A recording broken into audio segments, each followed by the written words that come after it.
¿Qué tal, amigos? Buenas noches, bienvenidos a mi canal. Situación de crisis, el orden detrás del caos. Sección, mapa de guerra. En el caso de la guerra en Colombia, en particular. Bienvenidos, amigos, suscríbase. Es gratis. Si le gusta este contenido y este proyecto independiente, suscríbase, dele me gusta, comparta este contenido. Coméntelo, estamos apenas comenzando. Tenemos pocos seguidores, suscriptores, así que ayúdenos a salir adelante para que el algoritmo nos muestre a más gente. Este es un canal independiente de análisis geopolítico y usamos geolocalización, georreferenciación de los eventos. Principalmente hacemos eso, lo sometemos a un método particular en situación de crisis, buscando el orden detrás del caos, amigos. Hoy es 17 de junio de 2026. Ay, perdóneme, se me quedó muy alto, ¿eh? Todo es nuestro, todo lo hacemos aquí con las uñas. Así que apóyenos. El mapa respira en Colombia antes de la elección. Yo soy Aelio Estrategia. Este es mi canal. Bienvenido. Si le interesa, quédese, péguese la rueda, vaya a la configuración. Active la campanita. Asegúrese de que la resolución esté en 1080 si puede, también. Bueno, hoy, amigos, los corredores están encendidos. Estamos a pocas horas. A pocas horas de la segunda vuelta por la elección presidencial en Colombia. Yo estoy transmitiendo desde algún lugar de Sudamérica, la cordillera de los Andes. Buenas noches de nuevo. Hoy abrimos el mapa con una sensación difícil de nombrar, amigos, pero fácil de reconocer. Para cualquiera que haya seguido la guerra en este país durante años. Esa impresión de que algo se mueve por debajo de la superficie. De que los hechos no llegan aislados.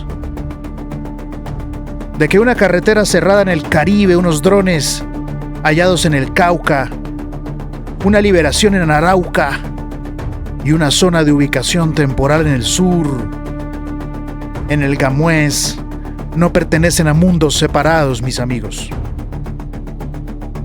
Así es. No pertenecen a mundos separados, sino a una misma respiración pesada. A un país que entra en la recta final de la elección presidencial, mientras sus territorios más sensibles vuelven a hablar en el lenguaje áspero de la presión armada, de la economía ilegal, de los corredores y del miedo. No hacemos aquí listas de noticias, para eso están los titulares. No nos quedamos solo en el titular. Vamos más allá. Vamos al mapa que no miente. Porque del mapa emerge la realidad de los acontecimientos, amigos.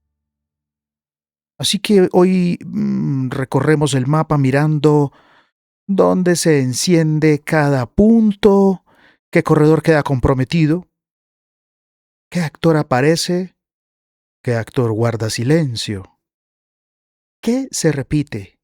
¿Qué cambia? ¿Y qué le está diciendo el territorio al país antes de que el país termine de entenderlo? Ojos abiertos, mis amigos. Porque las últimas 24 horas, parte de hoy, 17 de junio, no fue un día de grandes declaraciones, fue un día de señales. Algunas venían ya del parte de ayer, otras cambiaron de estado, otras apenas dejaron una huella. Pero juntas, sin embargo, dibujan una advertencia.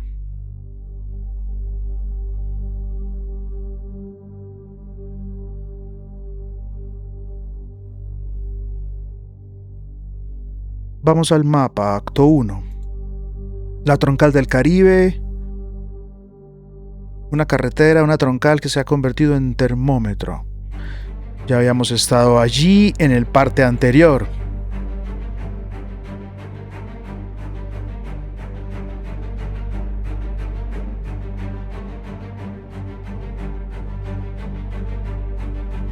Vamos al norte de Colombia. Ahí está Santa Marta. Qué bella que eres, Santa Marta. Cuánta prosperidad que te espera cuando se liberen todos estos males. Ahí está la troncal de Santa Marta que va hacia Palomino, Dibuya, que va hacia Riohacha.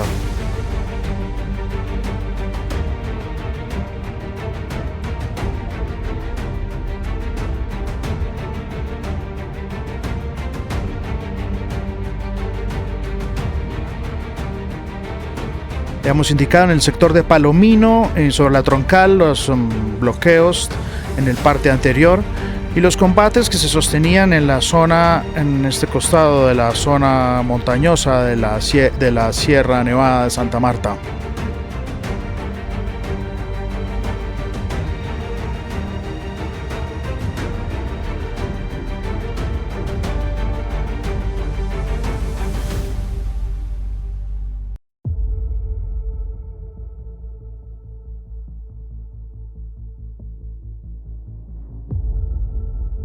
Arranquemos aquí en el Caribe, acerquemos el mapa, ahí teníamos a Santa Marta.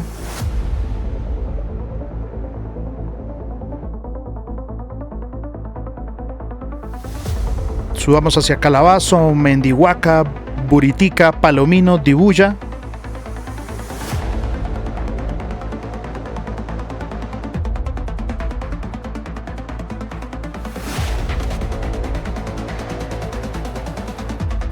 Toda esta zona que tenemos marcada sobre la troncal y esas localidades.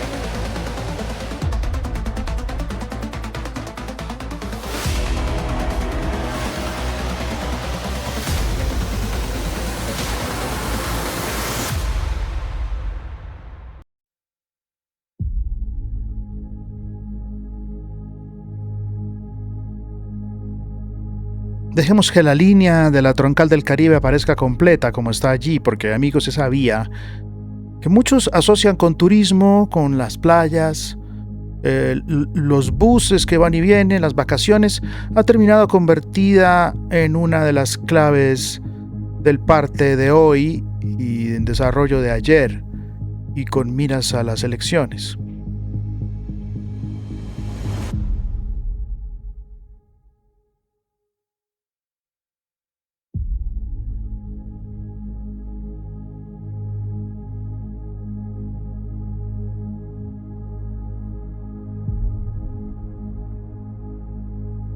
¿Ya la tienen?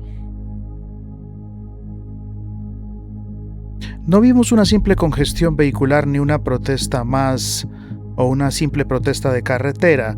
Lo que vimos, amigos, la presión de una estructura regional sobre una arteria sensible.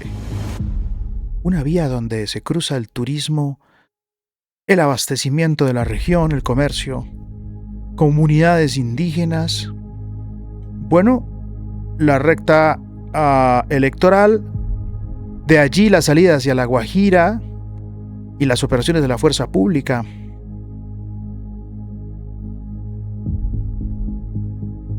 La crisis viene de días anteriores y de meses, de semanas, meses, ya lo habíamos dicho, también del otro costado de la Sierra Nevada, cuando señalamos también los enfrentamientos entre grupos armados y el Clan del Golfo. Del otro costado, en la parte sur, y en la parte sur, justo en el lado opuesto de Palomino, en el otro costado, diríamos en dirección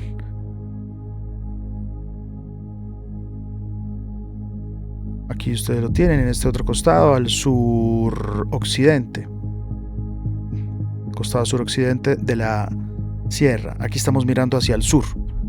Estamos desde el Caribe y estamos mirando toda esta franja, este corredor.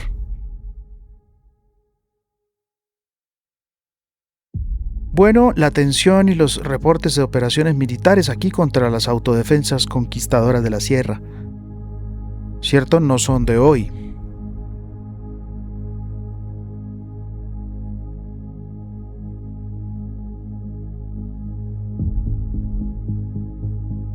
Así que mucha atención. Estos autodefensas conquistadores de la sierra, los llamados pachencas, no me parece que sean el clan del Golfo, no son el clan del Golfo. Estas autodefensas conquistadoras de la sierra, los pachencas, no tienen que ver con los gaitanistas o Ejército Gaitanista de Colombia o clan del Golfo, tampoco ELN, ni mucho menos disidencias FARC. Y justamente por eso el mapa debe abrirles, amigos, una carpeta o subcarpeta propia. En el Caribe la guerra no siempre aparece con el mismo rostro que en el Cauca o en el Catatumbo. Aquí pesa la sierra, pesa el turismo, el corredor costero. Pero también las comunidades indígenas, bueno, eso también es en común con el Cauca. Distintos grupos, distintas realidades, pero comunidades indígenas también. Y las economías que se mueven entre la legalidad y la ilegalidad en este corredor que usted ve allí.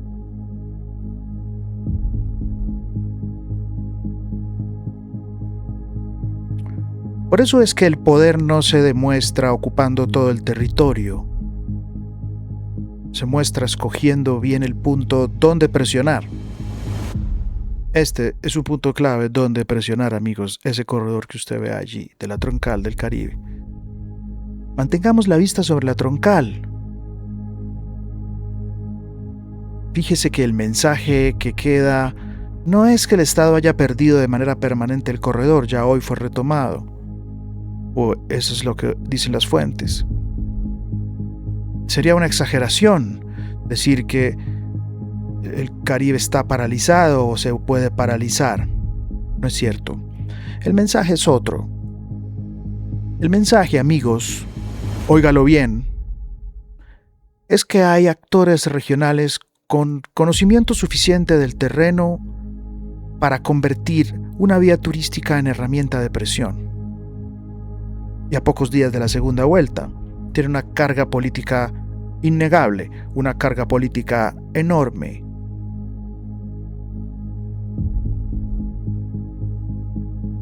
Una protesta en un país normal, se termina, se reabre la carretera, pero en Colombia la carretera reabre y deja una pregunta.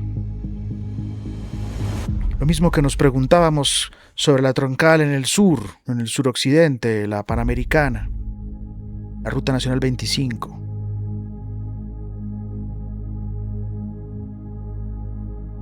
¿Quién fue capaz de cerrarla? ¿Por qué pudo hacerlo? ¿Cuánto tiempo tarda el Estado en recuperar la iniciativa? Tengámoslo en cuenta. Vámonos al segundo acto. Vámonos a el Micay, nuestro querido Micay.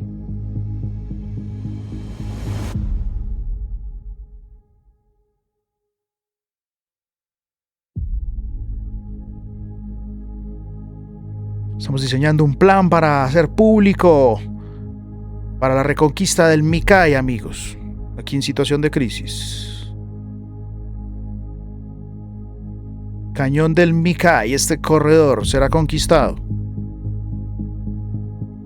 Será conquistado, amigos, si será asfixiada la economía ilegal y la máquina que alimenta, que da recursos económicos a la máquina de la guerra desde esta zona particular del suroccidente del país.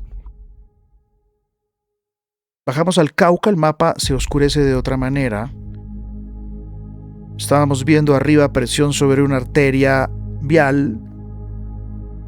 Pero acá en el Micay vemos ahora en el parte de hoy algo más denso, más profundo, más persistente. Una zona que no deja de aparecer en nuestro radar.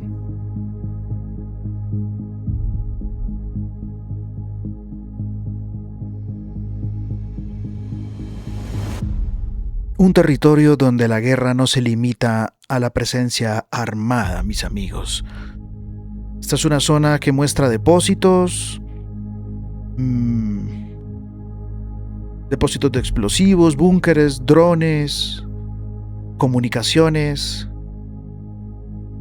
y una logística que particularmente revela preparación, aprendizaje, capacidad de daño.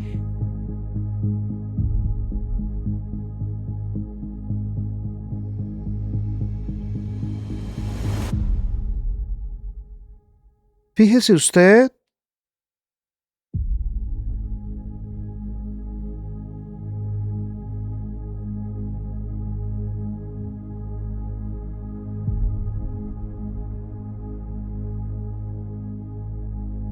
cómo el cañón es un corredor natural que comienza a 2.500 metros de altura y va por aquí, a salir por acá por el plateado y a seguir bajando. Si usted lo ve naturalmente, además una zona cocalera, ahí lo tiene, como se ve toda la zona característica de cultivos. Cómo va junto con el cauce del río San Juan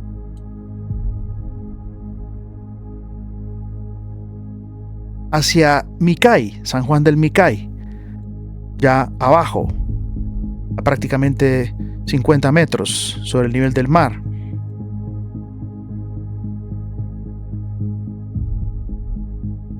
Es un embudo natural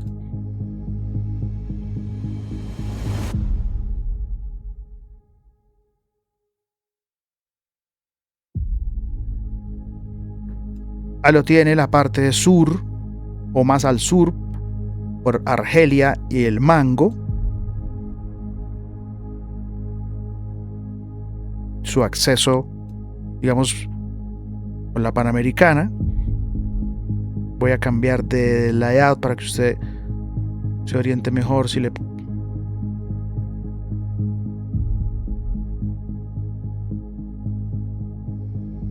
aquí viene la Ruta Nacional 25, la Panamericana.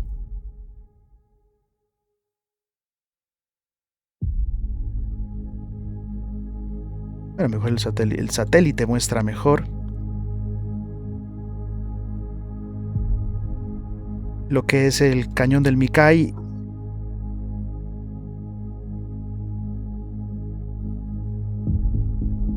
El cañón del Micay. Ya vimos cómo se proyecta entonces allí. Aquí vuelve a aparecer la estructura Jaime Martínez, amigos, vinculada al entorno de Iván Mordisco, con reportes de material de guerra y presión militar. Esto tampoco debe presentarse como si todo hubiera ocurrido solo en las últimas horas. Parte de esta información venía de ayer. Lo nuevo es la confirmación de la lectura. El Micay sigue siendo un punto de alta capacidad ofensiva. Una zona, mis amigos, donde se acumulan medios para golpear y no únicamente hombres para resistir. También se recluta aquí, pero aquí todo el tiempo se encuentran depósitos de explosivos, de drones, en cantidades importantes. Hay que conquistar el Micay. Ya haremos un programa sobre cuál es la estrategia y la táctica que nosotros proponemos para conquistar esta zona. También estamos pensando en un plan para el Catatumbo. No es lo que ustedes se imaginan, amigos. No es lo que ustedes se imaginan. Ya les contaré de qué se trata, lo que estamos meditando aquí en situación de crisis. Un dron en esta guerra vale más que su tamaño. Lo venimos diciendo, insistimos, no es un juguete adaptado al conflicto ni un elemento pintoresco. El dron significa vigilancia, significa amenaza, significa ensayo, significa presión psicológica.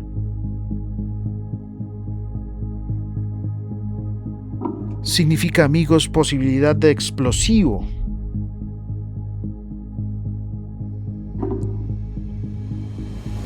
Significa desgaste psicológico para la tropa, miedo para la población. En manos de una estructura ilegal, este tipo de herramienta cambia la relación con el terreno. Permiten mirar sin exponerse, hostigar sin aparecer de inmediato, extender el alcance de una comisión pequeña y hacer sentir que la amenaza está cerca, incluso cuando no se ve nadie. Así que Colombia, mis amigos, tiene que hacer una inversión importante en tecnología, en drones aéreos y drones acuáticos. Una inversión importante. Con lo que cuestan 2 o 3 Black Hawk, se puede hacer una inversión importante en un sistema de drones no tripulados manejados por inteligencia artificial, mis amigos. Así se los digo.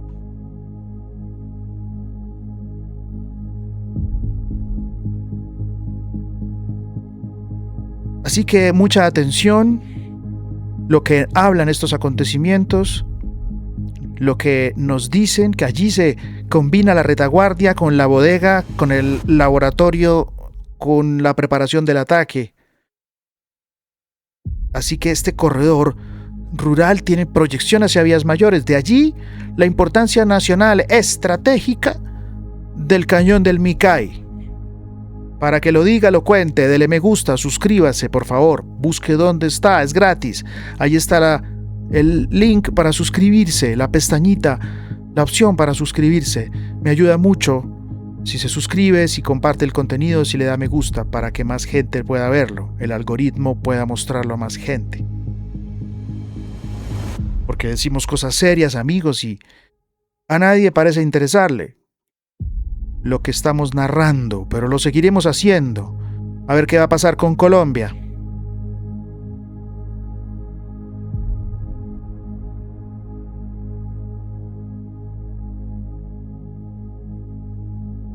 Fíjense, allí está, vamos sobre la Panamericana, el corredor entre Popayán y Cali, la Ruta Nacional 25. Cada vez que una estructura del Cauca logra amenazar o insinuar amenazas sobre esta vía, sobre la Panamericana, el efecto sube de escala. Siempre existe la presión sobre un corredor estratégico para el suroccidente del país, tan importante como la vía panamericana, la Ruta Nacional 25.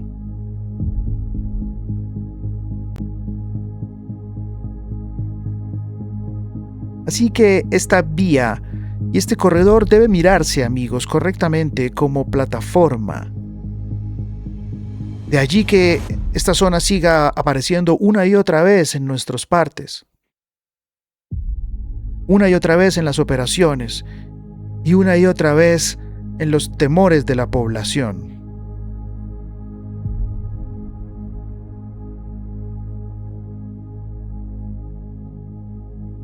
Ya veremos qué ocurre en las próximas horas. Todo saldrá bien. Con el despliegue de casi toda la fuerza de Colombia, los casi 400,000 efectivos, poco más del doble del despliegue para la primera vuelta, muy probablemente estará asegurada la tranquilidad en buena parte del territorio para que se cumpla la justa electoral. Vámonos de aquí a Arauca.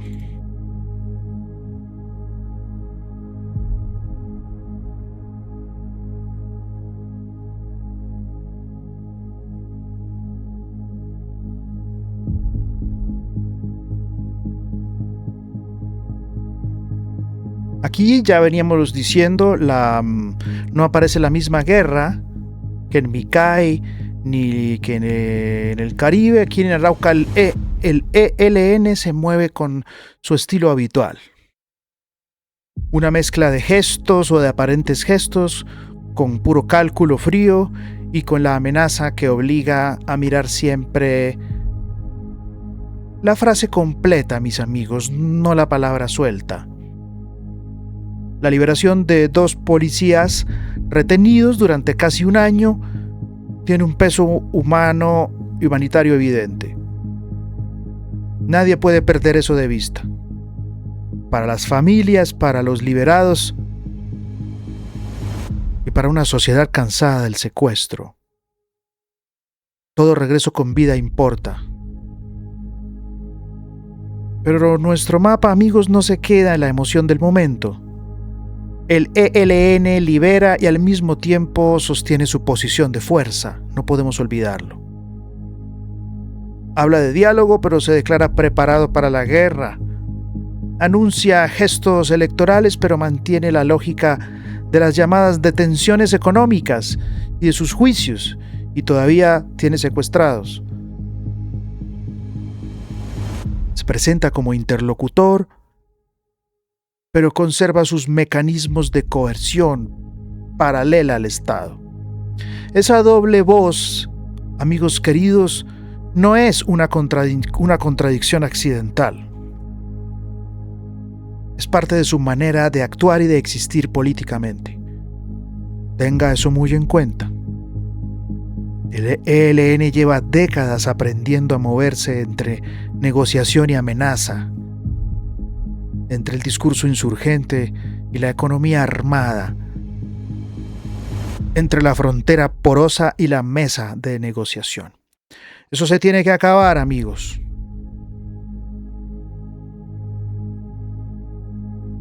Eso le queda poco tiempo.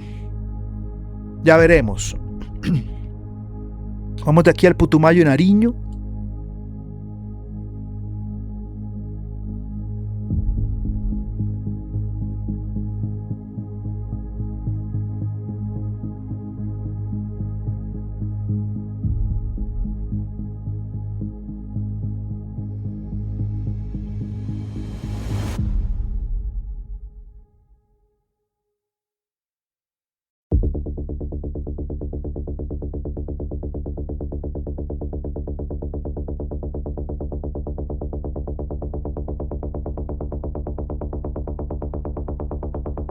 Bajemos hacia el sur. Putumayo y Nariño no siempre hacen ruido en los titulares, pero casi siempre contienen, amigos, una parte decisiva de nuestro mapa de guerra.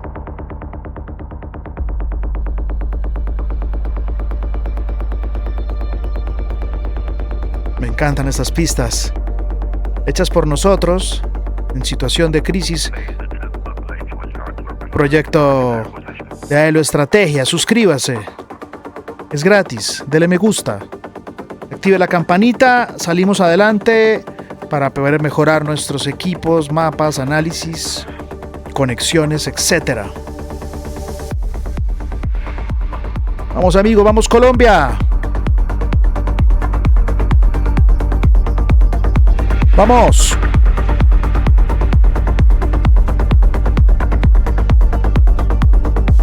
Vamos que se puede.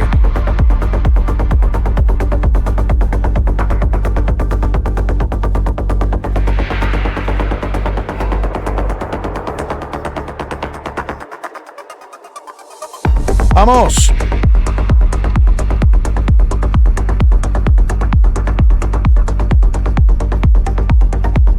Vamos Colombia, tú puedes, a pocas horas. Decisión histórica para el país.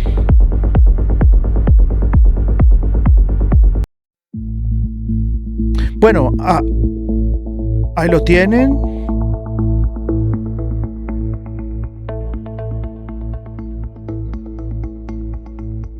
No siempre salen en los titulares, pero ojo, mucho ojo acá. Aquí la Coordinadora Nacional Ejército Bolivariano, que es uno de los grupos con menos poder, de fuerza, de acción, de daño y menos influencia en el cuadro político, y sectores conectados con la órbita de la Segunda Marquetalia, los asesinos de Miguel Uribe Turbay, y los comandos de la Frontera y la Coordinadora Guerrillera del Pacífico.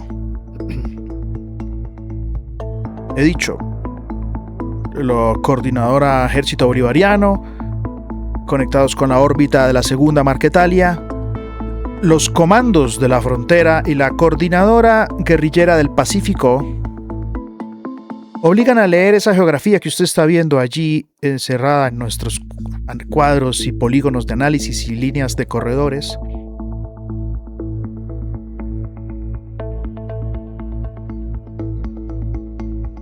Obligan a leer esto, amigos, antes que los solos números. Y como le decía, antes que los solos titulares. Putumayo, Nariño, el sur como bisagra. No estamos hablando de la mayor masa armada del país.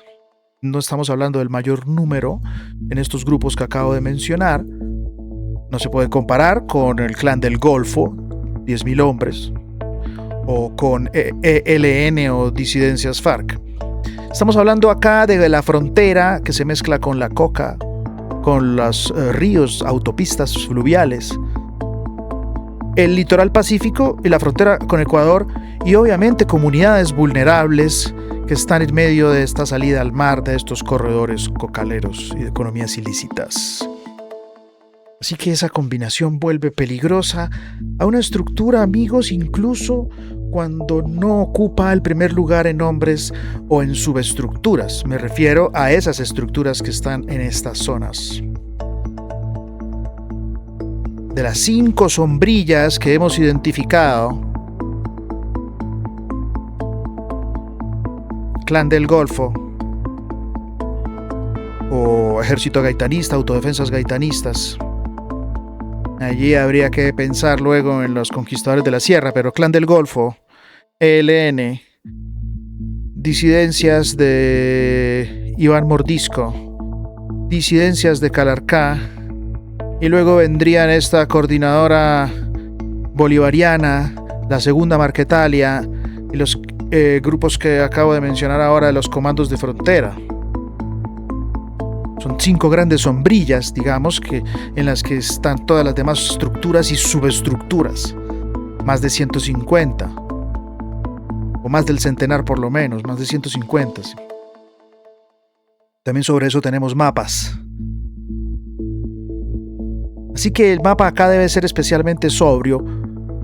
No debemos tener en cuenta la función que cumple este territorio, como frontera y como retaguardia, y el Nariño como corredor hacia el Pacífico. Así que en esos espacios una estructura armada y legal puede negociar en un punto, mantener influencia en otro, puede perder una comisión, una subestructura, y ganar una alianza, puede hablar de paz, como allí en el Valle del Gamués, mientras el territorio se reacomoda debajo de la mesa, en la zona de ubicación temporal.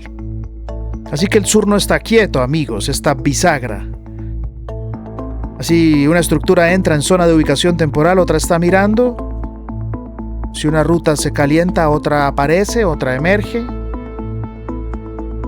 Si un mando se debilita, la comisión local debe hacer cálculos. Si una mesa de negociación avanza, el territorio no espera que los delegados terminen de redactar el comunicado. ¿Y cómo se hace valer la orden supuesta orden de un juez de no activar las ZUT en el Valle del Gamués?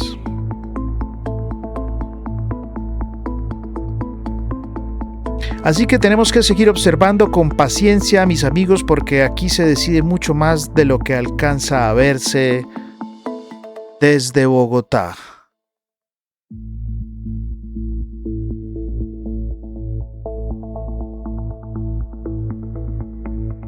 Vámonos ahora a la ruta del interior. La guerra también viaja por carreteras, digamos, normales. Aquí tenemos esta ruta marcada en azul, que va de Bogotá a Ibagué. Ahí la tienen.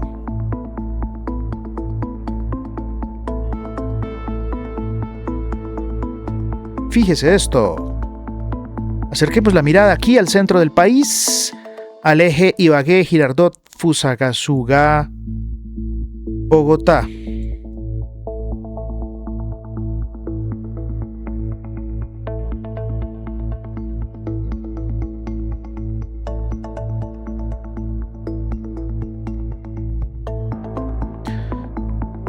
Aquí no vamos a inventarnos atribuciones. Una incautación de cocaína en una vía interior no permite decir sin soporte que detrás está tal o cual grupo armado. Puede ser cualquiera. Pero sí permite señalar algo que el mapa debe recordar siempre, amigos. Y es que la economía ilegal no se queda en las zonas donde se dispara. La economía ilegal viaja por todo el territorio. Viaja en camiones, en contactos, en bodegas, en intermediarios, en empresas, en fachadas, en carreteras que a simple vista parecen ordinarias. Así que a veces el disparo ocurre en el Cauca, la presión ocurre en el Caribe, el secuestro ocurre en Arauca y la plata se mueve por el centro. La guerra colombiana, amigos, no se entiende mirando únicamente los lugares de combate. Hay que seguir también los lugares de tránsito, los puntos de conexión, los corredores, las carreteras que no aparecen en rojo, pero sostienen parte de la maquinaria.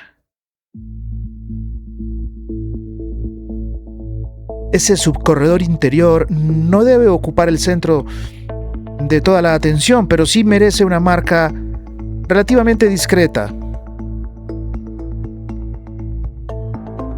No estamos diciendo que ningún grupo esté controlando esta vía. Lo que estamos diciendo es que por las vías interiores también respira la economía criminal, aunque usted no lo sienta, aunque usted no lo vea y crea que no está ocurriendo, que no existe.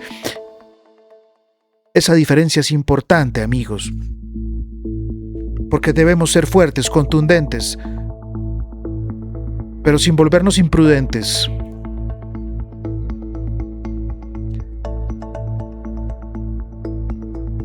Y amigos, reflexionemos ahora sobre el plano nacional. Colombia entra a la segunda vuelta con el Caribe un poco inquieto, con el Cauca armado de tecnología ilegal, con una Arauca todavía recibiendo señales del ELN, el sur moviéndose entre negociación y geografía de la ilegalidad, y las rutas del centro del país, muy cerca a la capital, recordando que la economía ilegal no necesita hacer ruido para seguir circulando y alimentando la guerra. No hay que decir que todo va a explotar, ni mucho menos, amigos, no hace falta. El mapa ya es suficientemente serio y grave, sin adornarlo con exageraciones.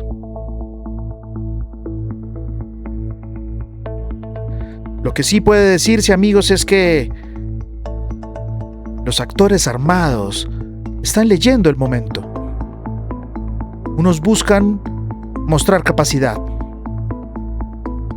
Otros bajan la intensidad sin entregar el mando. Otros negocian sin perder la geografía. Otros prueban presión sobre corredores. Otros simplemente siguen moviendo economía. Y el país, mis amigos, mira encuestas, discursos y campañas, mientras estos grupos miran rutas, montañas, fronteras, carreteras, comunidades, oportunidades y sobre todo vacíos.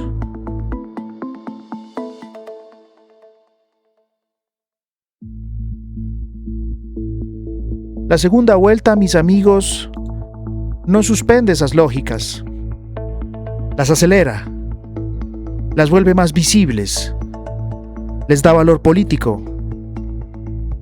Un bloqueo pesa más cuando ocurre cerca de una elección. Una liberación pesa más cuando llega antes de votar. Un hallazgo de drones inquieta más cuando el ambiente nacional está cargado por la emotividad y la recta electoral. Una zona de ubicación temporal genera más preguntas. A pocas horas de elecciones, cuando todas han sido un fracaso, han creado más violencia, y cuando el próximo gobierno puede cambiar el tono de la política de seguridad. ¿Qué hay detrás? Amigos, todo parece tener doble lectura. Y quizá por eso el mapa se vuelve indispensable, porque ayuda a distinguir la alarma del solo ruido, el hecho del rumor, las señales que nos interesan como patrones que están detrás del caos, como patrones y señales del poder, distinguirlas de las señales del solo espectáculo.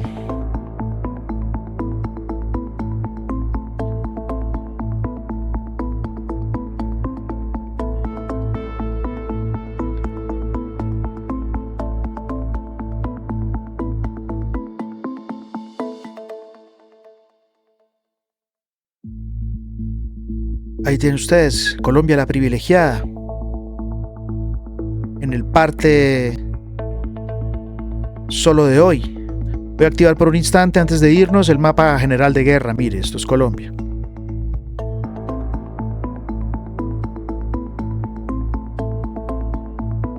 Les dejo solamente el parte de hoy 17.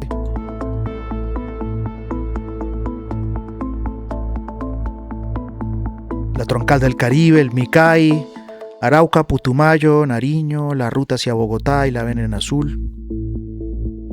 Los puntos de hoy. Miremos esos puntos juntos, no como marcas o manchas dispersas, sino como respiraciones de un mismo país. En el Caribe, una vía recordó que la sierra sigue teniendo actores capaces de presionar y de obstaculizar una arteria vial importante, infartar una zona en pocas horas. En el Cauca, el Micay volvió a mostrar que la guerra aprendió a volar bajo con drones y explosivos hace ya mucho tiempo. En Arauca, el ELN habló con una mano tendida y la otra cerrada, como siempre. En el sur, la geografía volvió a pesar más que el solo tamaño de los grupos, los que ustedes ven allí en amarillo, en Nariño y Putumayo.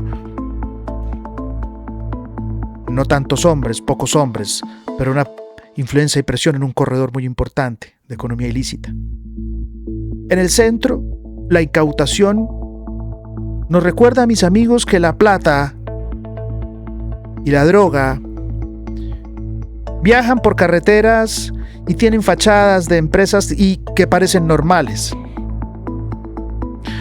Todo esto no es para sembrar pánico, ni mucho menos, amigos. Es para mirar de frente y para mirar hacia adelante. Porque también aquí estamos pensando en los planes de acción que propondremos a la opinión pública en situación de crisis para el nuevo gobierno y para llamar la atención a toda la opinión pública en Colombia. ¿De dónde es que debemos concentrar los esfuerzos en materia de seguridad para cambiar la historia de Colombia para siempre? Es para mirar de frente. Colombia ha pagado demasiado caro cada vez que decidió no mirar. El mapa y lo que ocurre en los territorios suelen avisar antes que las capitales entiendan. Las carreteras, amigos, se cierran antes de que lleguen los comunicados. Las comunidades sienten la presión antes de que el país vea al titular. Los mapas cambian antes de que cambie el discurso oficial. Es un llamado para quienes están en las grandes ciudades en Colombia. Caiga en cuenta de esa realidad. Por eso hacemos este ejercicio, para leer lo que el territorio dice entre líneas, para no confundir.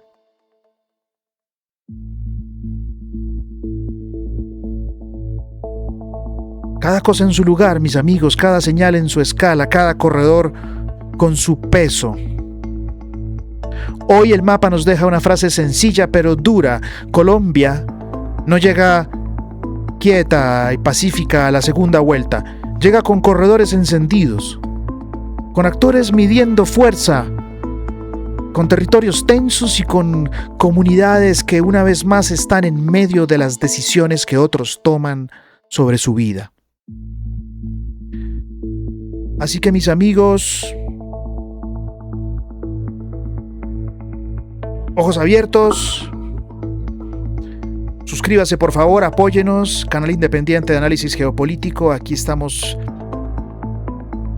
firmes por la patria, firmes por Colombia, mis amigos.